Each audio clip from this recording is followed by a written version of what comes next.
Chapter 3. Out Tyler's window we go, away from Libertyville, flying southwest on a diagonal, not lingering now but really flapping those old wings, flying with a purpose. We're headed toward the heliograph flash of early morning sun on the Father of Waters, also toward the world's largest six-pack. Between it and County Road 00, we can call it Nailhouse Row if you want, we're practically honorary citizens of French Landing now, is a radio tower, the warning beacon on top now invisible in the bright sunshine of this newborn July day. We smell grass and trees and warming earth, and as we draw closer to the tower we also smell the yeasty, fecund aroma of beer. Next to the radio tower in the industrial park on the east side of Peninsula Drive is a little cinder block building with a parking lot just big enough for half a dozen cars and the Cooley patrol van, an aging Ford Econoline painted candy apple pink. As the day winds down and afternoon wears into evening, the cylindrical shadows of the six-pack will fall first over the sign on the balding lawn facing the drive, then the building, then the parking lot. KDCU-AM, this sign reads, your talk voice in Cooley Country.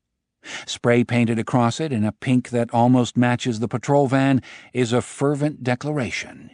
Troy loves Mary Ann, yes. Later on, Howie Soul, the U-Crew engineer, will clean this off, probably during the Rush Limbaugh show, which is satellite-fed and totally automated, but for now it stays, telling us all we need to know about small-town love in Middle America. Looks like we found something nice after all. Coming out of the station's side door as we arrive is a slender man dressed in pleated khaki dockers, a tieless white shirt of Egyptian cotton buttoned all the way to the neck, and maroon braces. They are as slim as he is, those braces, and far too cool to be called suspenders. Suspenders are vulgar things worn by such creatures as Chipper Maxton and Sonny Hartfield down at the funeral home. This silver-haired fellow is also wearing a very sharp straw fedora, antique but beautifully kept. The maroon hatband matches his braces. Aviator-style sunglasses cover his eyes. He takes a position on the grass to the left of the door, beneath a battered speaker that is amping KDCU's current broadcast, the local news. This will be followed by the Chicago Farm Report, which gives him 10 minutes before he has to settle in behind the mic again. We watch in growing puzzlement as he produces a pack of American Spirit cigarettes from his shirt pocket and fires one up with a gold lighter. Surely this elegant fellow in the braces, dockers, and bass weegeons cannot be George Rathbun. In our minds we have already built up a picture of George, and it is one of a fellow very different from this. In our mind's eye we see a guy with a huge belly hanging over the white belt of his checked pants, all those ballpark bratwursts, a brick-red complexion, all those ballpark beers, not to mention all that bellowing at the dastardly umps, and a squat, broad neck, perfect for housing those asbestos vocal cords. The George Rathbun of our imagination, and all of Cooley Country's, it almost goes without saying, is a pop-eyed, broad-assed, wild-haired, leather-lunged, Rolaids-popping, Chevy-driving, Republican-voting heart attack waiting to happen, a churning urn of sports trivia, mad enthusiasms, crazy prejudices, and high cholesterol. This fellow is not that fellow. This fellow moves like a dancer. This fellow is iced tea on a hot day, cool as the king of spades. But say, that's the joke of it, isn't it? The joke of the fat DJ with the skinny voice only turned inside out. In a very real sense, George Rathbun does not exist at all. He is a hobby in action, a fiction in the flesh, and only one of the slim man's multiple personalities. The people at KDCU know his real name and think they're in on the joke, the punchline, of course, being George's trademark line, the even a blind man thing, but they don't know the half of it. Nor is this a metaphorical statement. They know exactly 1/3 of it. because the man in the Dockers and the straw fedora is actually 4 people. In any case, George Rathbun has been the saving of KDCU, the last surviving AM station in a predatory FM market. For 5 mornings a week, week in and week out, he has been a drive-time bonanza. The U Crew, as they call themselves, love him just about to death. Above him, the loudspeaker cackles on. Still no leads, according to Chief Dale Gilbertson, who has called Herald reporter Wendell Green an out-of-town fearmonger who is more interested in selling papers than in how we do things in French Landing. Meanwhile, in Arden, a house fire has taken the lives of an elderly farmer and his wife, Horst P. Leppelmeyer and his wife Gertrude, both 82. Horst P. Leppelmeyer, says the slim man, drawing on his cigarette with what appears to be great enjoyment. Try saying that one 10 times fast, you moke. Behind him and to his right, the door opens again, and although the smoker is still standing directly beneath the speaker, he hears the door perfectly well. The eyes behind the aviator shades have been dead his whole life, but his hearing is exquisite. The newcomer is pasty-faced and comes blinking into the morning sun like a baby mole that has just been turned out of its burrow by the blade of a passing plow. His head has been shaved except for the mohawk strip up the center of his skull and the pigtail that starts just above the nape of his neck and hangs to his shoulder blades. The mohawk has been dyed bright red. The tail is electric blue. Dangling from one earlobe is a lightning bolt earring that looks suspiciously like the Nazi SS insignia. He is wearing a torn black T-shirt with a logo that reads Sniveling Shits 97, the We Get Hard for Jesus tour. In one hand, this colorful fellow has a CD jewel box. "Hello, Morris," says the slim man in the fedora, still without turning. Morris pulls in a little gasp, and in his surprise looks like the nice Jewish boy that he actually is. Morris Rosen is the U Crew's summer intern from the Oshkosh branch of UW. "Man, I love that unpaid grunt labor," station manager Tom Wiggins has been heard to say, usually while rubbing his hands together fiendishly. Never has a checkbook been guarded so righteously as the Wigger guards the KDCU checkbook. He is like Smog the Dragon reclining on his heaps of gold. Not that there are heaps of anything in the DCU accounts. It bears repeating to say that as an AM talker, the station is lucky just to be alive. Morris's look of surprise, it might be fair to call it uneasy surprise, dissolves into a smile. "Wow, Mr. Layden, good grab. What a pair of ears." Then he frowns. Even if Mr. Layden, who's standing directly beneath the outside honker, can't forget that, heard someone come out, how in God's name did he know which someone it was? "How'd you know it was me?" he asks. "Only 2 people around here smell like marijuana in the morning," Henry Layden says. "One of 'em follows his morning smoke with scope. The other, that's you, Morris, just lets her rip." "Wow," Morris says respectfully. "That is totally bitch-rod." "I am totally bitch-rod," Henry agrees. He speaks softly and thoughtfully. "It's a tough job, but somebody has to do it. In regard to your morning rendezvous with the undeniably tasty tie stick, may I offer an Appalachian aphorism?" "Go, dude." This is Morris's first real discussion with Henry Layden, who is every bit the head Morris has been told to expect, every bit and more. It is no longer so hard to believe that he could have another identity, a secret identity like Bruce Wayne. But still, this is just so pimp. "What we do in our childhood forms as a habit," Henry says, in the same soft, totally un-George Rathbun voice. "That is my advice to you, Morris." "Yeah, totally," Morris says. He has no clue what Mr. Layden is talking about. But he slowly, shyly extends the CD jewel box in his hand. For a moment, when Henry makes no move to take it, Morris feels crushed, all at once 7 years old again and trying to wow his always too busy father with a picture he spent all afternoon drawing in his room. Then he thinks, he's blind, dickweed. He may be able to smell pot in your breath and he may have ears like a bat, but how's he supposed to know you're holding out a fucking CD? Hesitantly, a bit frightened by his own temerity, Morris takes Henry's wrist. He feels the man start a little, but then Layden allows his hand to be guided to the slender box. "Ah, a CD," Henry says. "And what is it, pray tell?" "You gotta play the 7th track tonight on your show," Morris says. "Please." For the first time, Henry looks alarmed. He takes a drag on his cigarette, then drops it, without even looking, of course, into the sand-filled plastic bucket by the door. "What show could you possibly mean?" he asks. Instead of answering directly, Morris makes a rapid little smacking noise with his lips, the sound of a small but voracious carnivore eating something tasty. And to make things worse, he follows it with the Wisconsin Rat's trademark line, as well known to the folks in Morris's age group as George Rathbun's hoarse, even a blind man cry is known to their elders. "Chew it up, eat it up, wash it down, it all comes out the same place." He doesn't do it very well, but there's no question who he's doing. The one and only Wisconsin Rat, whose evening drive time program on KWLA-FM is famous in Coulee Country, except the word we probably want is infamous. KWLA is the tiny college FM station in La Riviere, hardly more than a smudge on the wallpaper of Wisconsin radio, but the Rat's audience is huge.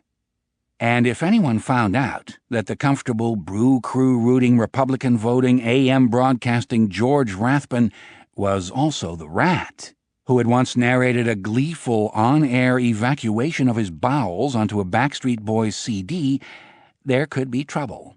Quite serious, possibly, resounding well beyond the tight-knit little radio community.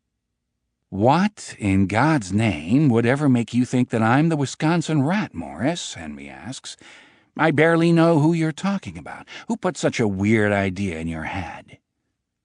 "An informed source," Morris says craftily. He won't give Howie's soul up, not even if they pull out his fingernails with red-hot tongs.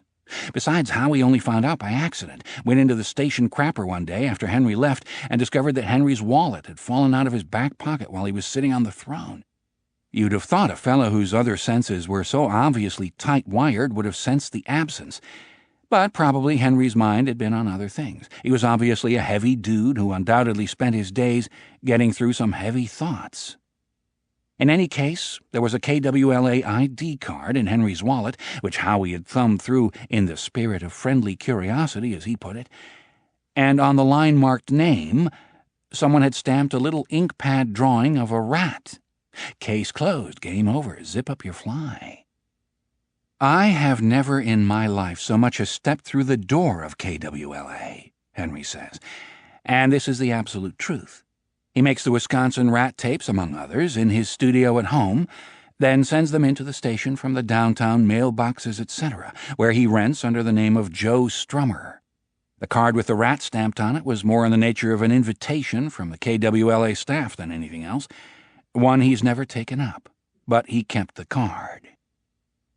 "Have you become anyone else's informed source, Morris?" "Huh? Have you told anyone that you think I'm the Wisconsin Rat?" "No, of course not." Which, as we all know, is what people always say.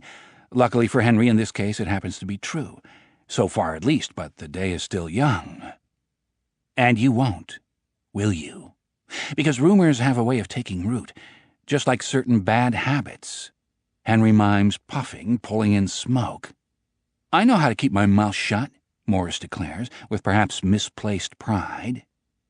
"I hope so, because if you bruited this about, I'd have to kill you." Brooded, Morris thinks. Oh man, this guy is complete. "Kill me, yeah," Morris says, laughing. "And eat you," Henry says. He is not laughing, not even smiling. "Yeah, right." Morris laughs again, but this time the laugh sounds strangely forced to his own ears. "Like your Hannibal lecture." "No, like I'm the fisherman," Henry says. He slowly turns his aviator sunglasses toward Morris. The sun reflects off them for a moment, turning them into rufous eyes of fire. Morris takes a step back without even realizing that he has done so. Albert Fish liked to start with the ass. Did you know that? Yes, indeed. He claimed that a good piece of young ass was as sweet as a veal cutlet. His exact words, written in a letter to the mother of one of his victims. Far out, Morris says. His voice sounds faint to his own ears, the voice of a plump little pig denying entrance to the big bad wolf. But I'm not exactly, worried that you're the fisherman. No? Why not? Man, you're blind for one thing. Henry says nothing, only stares at the now vastly uneasy Morris with his fiery glass eyes. And Morris thinks, but is he blind? He gets around pretty good for a blind guy, and the way he tabbed me as soon as I came out here, how weird was that? I'll keep quiet, he says, honest to God. That's all I want, Henry says mildly. Now that we've got that straight, what exactly have you brought me? He holds up the CD, but not as if he's looking at it, Morris observes with vast relief. It's, this Racine group, Dirty Sperm, and they've got this cover of Where Did Our Love Go, the old Supremes thing, only they do it at 150 beats a minute. It's fucking hilarious. I mean, it destroys the whole pop thing, man, blitzes it. Dirty Sperm, Henry says. Didn't they used to be Jane Wyatt's clit? Morris looks at Henry with awe that could easily become love. Dirty Sperm's lead guitarist, formed JWC, man. Then him and the bass guy had this political falling out, something about Dean Kissinger and Henry Atchison, and Ucky Ducky, he's the guitarist, went off to form Dirty Sperm. Where did our love go? Henry muses, then hands the CD back. And as if he sees the way Morris's face falls, I can't be seen with something like that. Use your head, stick it in my locker. Morris's gloom disappears, and he breaks into a sunny smile. Yeah, okay, you got it, Mr. Layden. And don't let anyone see you doing it, especially not Howie Soul. Howie's a bit of a snoop. You do well not to emulate him. No way, baby. Still smiling, delighted at how all this has gone, Morris reaches for the door handle. And Morris, yeah? Since you know my secret, perhaps you'd better call me Henry. Henry, yeah. Is this the best morning of the summer for Morris Rosen? You better believe it. And something else? Yeah, Henry? Morris dares imagine a day when they will progress to Hank and Maury. Keep your mouth shut about the rat. I already told you yes, and I believe you. But temptation comes creeping, Morris. Temptation comes creeping like a thief in the night, or like a killer in search of prey. If you give in to temptation, I'll know. I'll smell it on your skin like bad cologne. Do you believe me? Yeah? And he does. Later, when he has time to kick back and reflect, Morris will think what a ridiculous idea that is. But yes, at the time, he believes it. Believes him. It's like being hypnotized. Very good. Now off you go. I want Ace Hardware, Zaglat Chevy, and Mr. Tasty Ribs all queued up for the first seg. Gotcha. Also last night's game. Wickman striking out the side in the 8th, that was pimp. Totally like unbrewers. No, I think we want the Mark Loretta home run in the 5th. Loretta doesn't hit many, and the fans like him. I can't think why. Even a blind man can see he has no range, especially from deep in the hole. Go on, son, put the CD in my locker, and if I see the rat, I'll give it to him. I'm sure he'll give it a spin. The track 7. 7 rhymes with heaven. I won't forget, and neither will he. Go on now.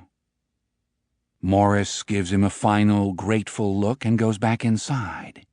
Henry Layden, alias George Rathbun, alias the Wisconsin Rat, also alias Henry Shake, we'll get to that one, but not now, the hour draweth late, lights another cigarette and drags deep. He won't have time to finish it. The farm report is already in full flight, hog bellies up, wheat futures down, and the corn as high as an elephant's eye. But he needs a couple of drags just now to steady himself. A long, long day stretches out ahead of him, ending with the Strawberry Fest hop at Maxton Elder Care, that house of antiquarian horrors. God save him from the clutches of William Chipper Maxton, he has often thought. Given a choice between ending his days at MEC and burning his face off with a blowtorch, he would reach for the blowtorch every time. Later, if he's not totally exhausted, perhaps his friend from up the road will come over and they can begin the long-promised reading of Bleak House. That would be a treat.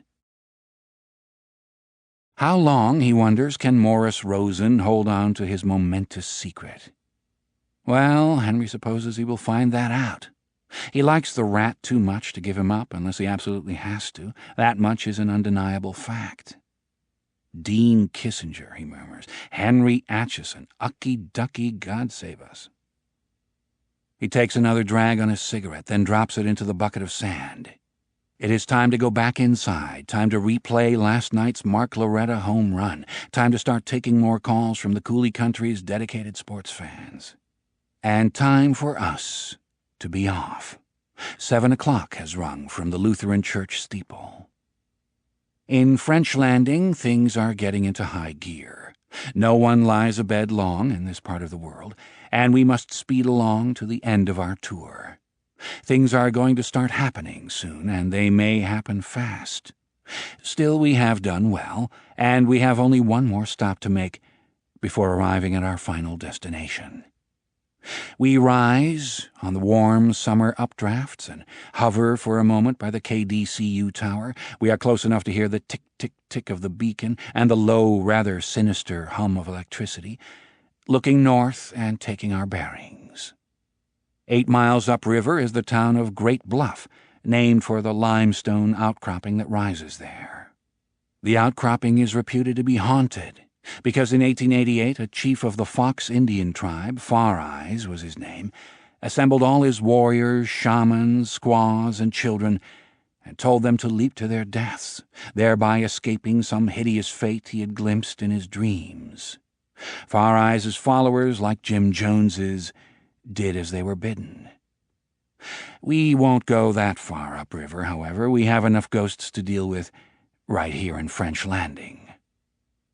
Let us instead fly over Nailhouse Row once more. The Harleys are gone. Beezer St. Pierre has led the Thunder Five off to their day's work at the brewery. Over Queen Street and Maxton Elder Care, Bernie's down there, still looking out his window. Ugh. To Bluff Street. This is almost the countryside again. Even now, in the 21st century, the towns in Cooley Country give up quickly to the woods and the fields. Herman Street is a left turn from Bluff Street, in an area that is not quite town and not quite city. Here, in a sturdy brick house sitting at the end of a half-mile meadow as yet undiscovered by the developers, even here there are a few developers, unknowing agents of slippage, lives Dale Gilbertson with his wife Sarah and his 6-year-old son David. We can't stay long, but let us at least drift in through the kitchen window for a moment. It's open, after all, and there is room for us to perch right here on the counter between the Silex and the toaster. Sitting at the kitchen table, reading the newspaper and shoveling Special K into his mouth without tasting it, he has forgotten both the sugar and the sliced banana in his distress at seeing yet another Wendell Green byline on the front page of the Herald, is Chief Gilbertson himself. This morning he is without doubt the unhappiest man in French Landing. We will meet his only competition for that booby prize soon, but for the moment let us stick with Dale. The fisherman, he thinks mournfully, his reflections on this subject very similar to those of Bobby Dulac and Tom Lund. Why didn't you name him something a little more turn of the century, you troublesome scribbling fuck? Something a little bit local. Dahmer Boy, maybe, that'd be good. Ah, but Dale knows why. The similarities between Albert Fish, who did his work in New York, and their boy here in French Landing are just too good, too tasty to be ignored. Fish strangled his victims, as both Amy St. Pierre and Johnny Erkenham were apparently strangled. Fish dined on his victims, as both the girl and the boy were apparently dined upon. Both Fish and the current fellow showed an especial liking for the posterior regions of the anatomy. Dale looks at his cereal, then drops his spoon into the mush and pushes the bowl away with the side of his hand. And the letters. Can't forget the letters. Dale glances down at his briefcase, crouched at the side of his chair like a faithful dog. The file is in there, and it draws him like a rotted, achy tooth draws the tongue. Maybe he can keep his hands off it, at least while he's here at home, where he plays toss with his son and makes love to his wife, but keeping his mind off it, that's a whole nother thing, as they also say in these parts. Albert Fish wrote a long and horribly explicit letter to the mother of Grace Budd, the victim who finally earned the old cannibal a trip to the electric chair. "What a thrill electrocution will be," Fish reputedly told his jailers, "the only one I haven't tried." The current doer has written similar letters, one addressed to Helen Erkenham, the other to Amy's father, the awful but genuinely grief-stricken, in Dale's estimation, Armand Beezer St. Pierre. It would be good if Dale could believe these letters were written by some troublemaker, not otherwise connected to the murders.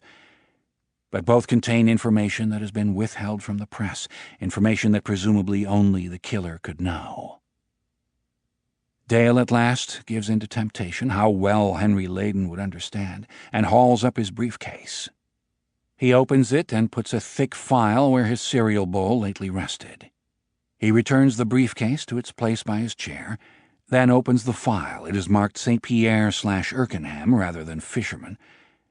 He leafs past heartbreaking school photos of two smiling, gap-toothed children, past state medical examiner reports too horrible to read, and crime scene photos too horrible to look at. But he must look at them. Again and again he must look at them. The blood-slicked chains, the flies, the open eyes. There are also various transcripts, the longest being the interview with Spencer Hovdahl, who found the Erkenham boy and who was, very briefly, considered a suspect. Next comes Xerox copies of 3 letters. One had been sent to George and Helen Erkenham, addressed to Helen alone, if it made any difference. One went to Armand Beezer St. Pierre, addressed just that way, too, nickname and all. The third had been sent to the mother of Grace Budd of New York City, following the murder of her daughter in the late spring of 1928. Dale lays the 3 of them out, side by side. Grace sat in my lap and kissed me. I made up my mind to eat her. So Fish had written to Mrs. Budd. Amy sat in my lap and hugged me. I made up my mind to eat her. So had Beezer St. Pierre's correspondent written, and was it any wonder the man had threatened to burn the French Landing police station to the ground? Dale doesn't like the son of a bitch, but has to admit he might feel the same way in Beezer's shoes. I went upstairs and stripped all my clothes off. I knew if I did not, I would get her blood on them. Fish to Mrs. Budd. I went around back of the hen house and stripped all my clothes off. Knew if I did not, I would get his blood on them. Anonymous to Helen Erkenham. And here was a question. How could a mother receive a letter like that and retain her sanity? Was that possible? Dale thought not. Helen answered questions coherently, had even offered him tea the last time he was out there, but she had a glassy, poleaxed look in her eye that suggested she was running entirely on instruments. 3 letters, 2 new, one almost 75 years old. And yet all 3 are so similar. The St. Pierre letter and the Erkenham letter had been hand-printed by someone who was left-handed, according to the state experts. The paper was plain white hammer-mill mimeo, available in every office depot and Staples in America. The pen used had probably been a Bic. Now there was a lead. Fish to Mrs. Budd back in 28. I did not fuck her, though I could have had I wished. She died a virgin. Anonymous to Beezer St. Pierre. I did not fuck her, though I could have had I wished. She died a virgin. Anonymous to Helen Erkenham. This may comfort you. I did not fuck him, though I could have had I wished. He died a virgin. Dale's out of his depth here, and knows it, but he hopes he isn't a complete fool. This doer, although he did not sign his letters with the old cannibal's name, clearly wanted the connection to be made. He had done everything but leave a few dead trout at the dumping sites. Sighing bitterly, Dale puts the letters back into the file back into the briefcase. "Dale, honey?" Sarah's sleepy voice from the head of the stairs. Dale gives the guilty jump of a man who has almost been caught doing something nasty and latches his briefcase. "I'm in the kitchen," he calls back. No need to worry about waking Davy. He sleeps like the dead until at least 7:30 every morning. "Going in late?" "Uh-huh." He often goes in late, then makes up for it by working until 7 or 8 or even 9 in the evening. Wendell Green hasn't made a big deal of that. At least not so far, but give him time. Talk about your cannibals. "Give the flowers a drink before you go, would you? It's been so dry." "You bet." Watering Sarah's flowers is a chore Dale likes. He gets some of his best thinking done with the garden hose in his hand. A pause from upstairs, but he hasn't heard her slippers shuffling back toward the bedroom. He waits, and at last, "You okay, hon?" "Fine," he calls back, pumping what he hopes will be the right degree of heartiness into his voice. "Because you were still tossing around when I dropped off." "No, I'm fine." "Do you know what Davy asked me last night while I was washing his hair?" Dale rolls his eyes. He hates these long-distance conversations. Sarah seems to love them. He gets up and pours himself another cup of coffee. "No, what?"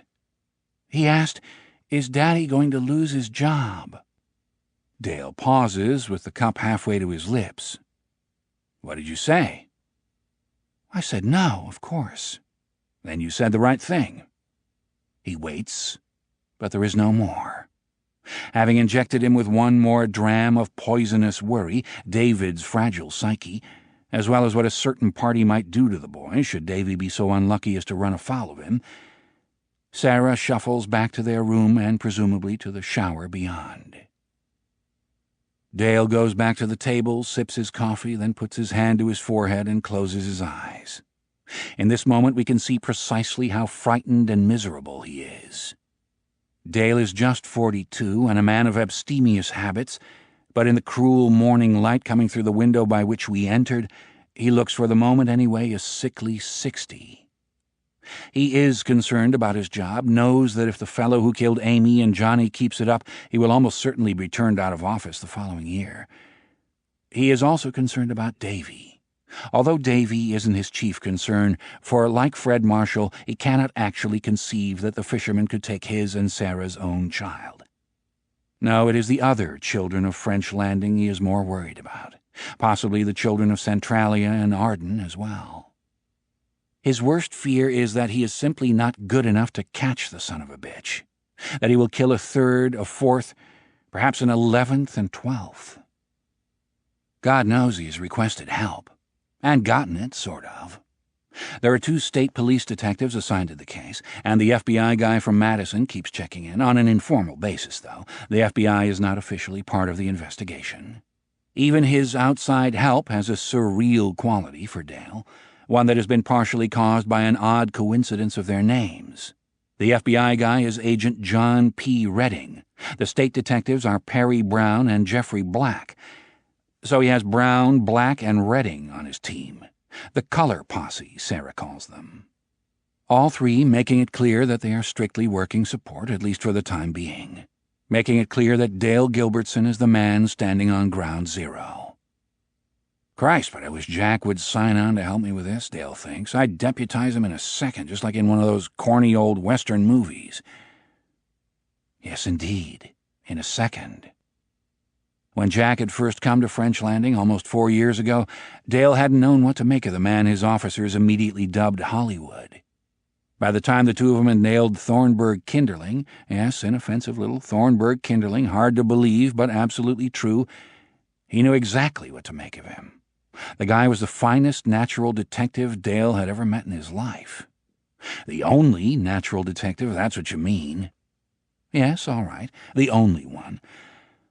And although they had shared the collar at the L.A. newcomer's absolute insistence, it had been Jack's detective work that had turned the trick. He was almost like one of those storybook detectives, Hercule Poirot, Ellery Queen, one of those.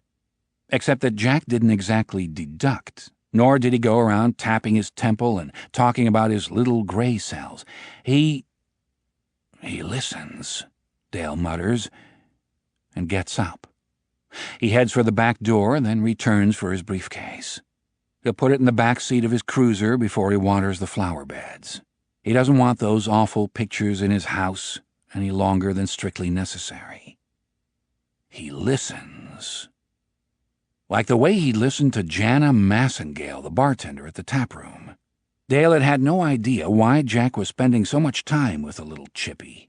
It had even crossed his mind that Mr. Los Angeles Linen Slacks was trying to hustle her into bed so he could go back home and tell all his friends on Rodeo Drive that he'd gotten himself a little piece of the cheese up there in Wisconsin, where the air was rare and the legs were long and strong.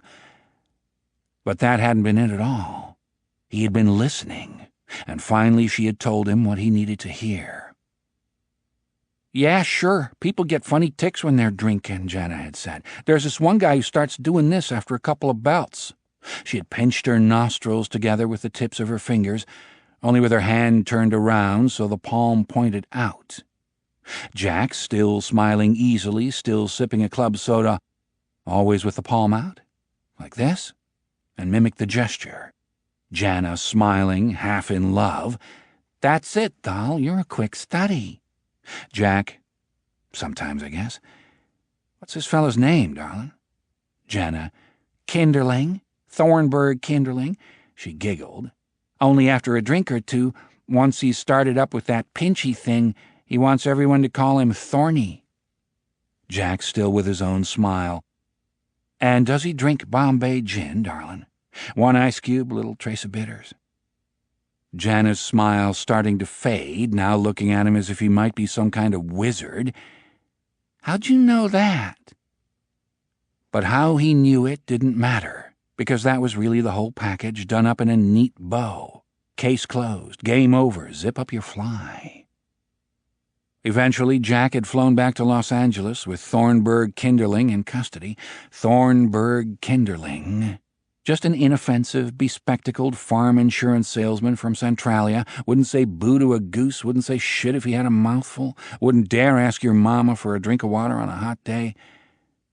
But he had killed 2 prostitutes in the City of Angels.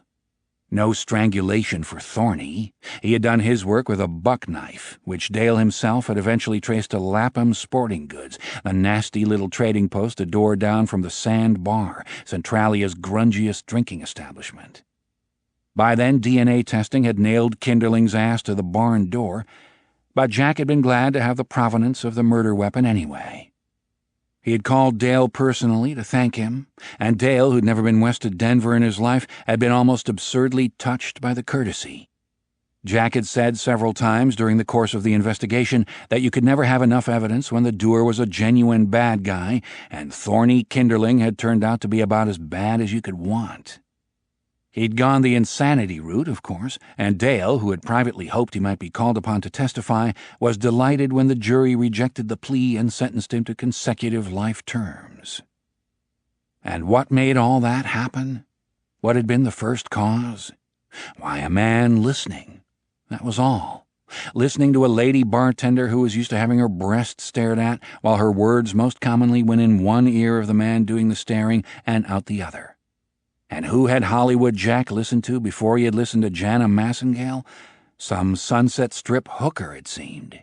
Or more likely a whole bunch of them. What would you call that anyway, Dale wonders absently as he goes out to the garage to get his trusty hose. A shimmy of streetwalkers? A strut of hookers? None of them could have picked Thornburg Kinderling out of a lineup because the Thornburg who visited L.A. surely hadn't looked much like the Thornburg who traveled around to the farm supply companies in the Coulee and over in Minnesota. L.A. Thorny had worn a wig, contacts instead of specs, and a little false mustache. The most brilliant thing was the skin darkener, Jack had said. Just a little. Just enough to make him look like a native. "Dramatics, all 4 years at French Landing High School," Dale had replied grimly. "I looked it up. The little bastard played Don Juan his junior year, do you believe it?" A lot of sly little changes. Too many for a jury to swallow an insanity plea, it seemed. But Thorny had forgotten that one revelatory little signature, that trick of pinching his nostrils together with the palm of his hand turned outward. Some prostitute had remembered it, though, and when she mentioned it, only in passing, Dale has no doubt, just as Jana Massengale did, Jack heard it, because he listened. Called to thank me for tracing the knife, and again to tell me how the jury came back, Dale thinks. But that second time he wanted something, too, and I knew what it was. Even before he opened his mouth, I knew. Because while he is no genius detective like his friend from the Golden State, Dale had not missed the younger man's unexpected, immediate response to the landscape of western Wisconsin. Jack had fallen in love with the coulee country, and Dale would have wagered a good sum that it had been love at first look. It had been impossible to mistake the expression on his face as they drove from French Landing to Centralia, from Centralia to Arden, from Arden to Monroe. Wonder, pleasure, almost a kind of rapture. To Dale, Jack had looked like a man who has come to a place he has never been before, only to discover he is back home. "Man, I can't get over this," he'd said once to Dale. The two of them had been riding in Dale's old Caprice cruiser, the one that just wouldn't stay aligned, and sometimes the horn stuck, which could be embarrassing. "Do you realize how lucky you are to live here, Dale? It must be one of the most beautiful places in the world." Dale, who had lived in the coulee his entire life, had not disagreed. Toward the end of their final conversation concerning Thornburg Kinderling, Jack had reminded Dale of how he'd once asked, not quite kidding, not quite serious either, for Dale to let him know if a nice little place ever came on the market in Dale's part of the world, something out of town. And Dale had known at once from Jack's tone, the almost anxious drop in his voice, that the kidding was over. "So you owe me," Dale murmurs, shouldering the hose. "You owe me, you bastard." Of course, he has asked Jack to lend an unofficial hand with the fisherman investigation, but Jack has refused, almost with a kind of fear. "I'm retired," he'd said brusquely. "If you don't know what that word means, Dale, we can look it up in the dictionary together." But it's ridiculous, isn't it? Of course it is. How can a man not yet 35 be retired, especially one who is so infernally good at the job?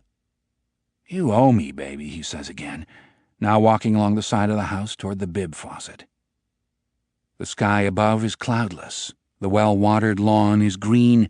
There is nary a sign of slippage, not out here on Herman Street.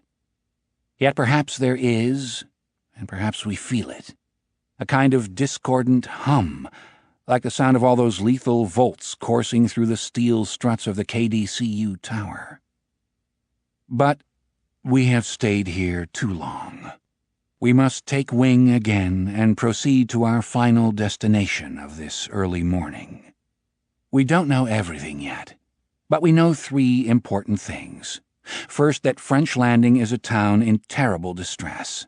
Second, that a few people, Judy Marshall for one, Charles Burnside for another, understand on some deep level that the town's ills go far beyond the depredations of a single sick pedophile murderer.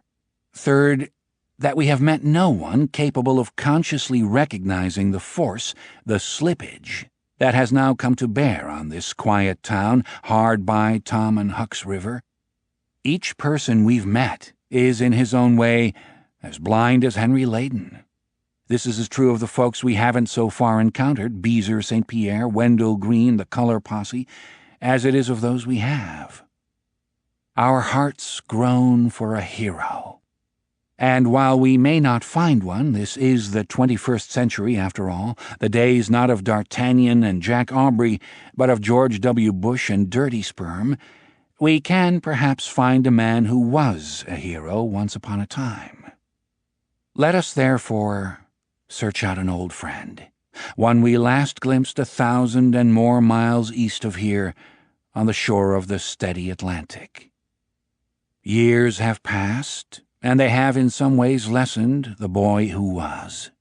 He has forgotten much, and has spent a good part of his adult life maintaining that state of amnesia. But he is French Landing's only hope.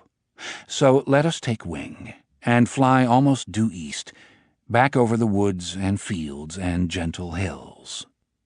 Mostly we see miles of unbroken farmland, regimental cornfields, luxuriant hay fields, fat yellow swaths of alfalfa.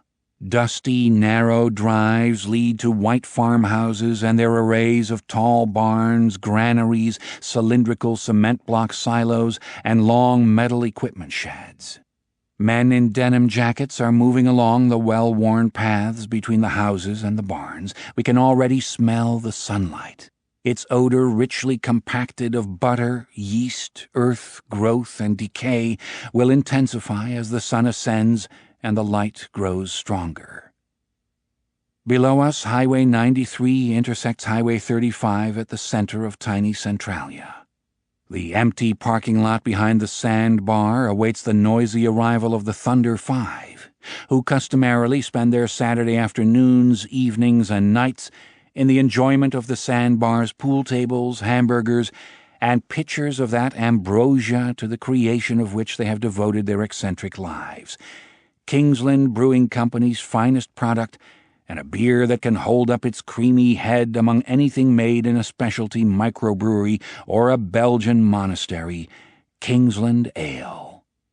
If Beezer, St. Pierre, Mouse, and Company say it is the greatest beer in the world, why should we doubt them? Not only do they know much more about beer than we do, they called upon every bit of the knowledge, skill, expertise, and seat-of-the-pants inspiration at their disposal to make Kingsland Ale a benchmark of the brewer's art. In fact, they moved to French Landing because the brewery, which they had selected after careful deliberation, was willing to work with them. To invoke Kingsland Ale is to wish for a good-sized mouthful of the stuff. But we put temptation behind us. 7:30 a.m. is far too early for drinking anything but fruit juice, coffee, and milk, except for the likes of Wanda Kinderling, and Wanda thinks of beer, even Kingsland Ale, as a dietary supplement to aristocrat vodka. And we are in search of our old friend, and the closest we can come to a hero, whom we last saw as a boy on the shore of the Atlantic Ocean. We are not about to waste time. We are on the move, right here and now. The miles fly past beneath us, and along Highway 93, the fields narrow as the hills rise up on both sides. For all our haste, we must take this in. We must see where we are.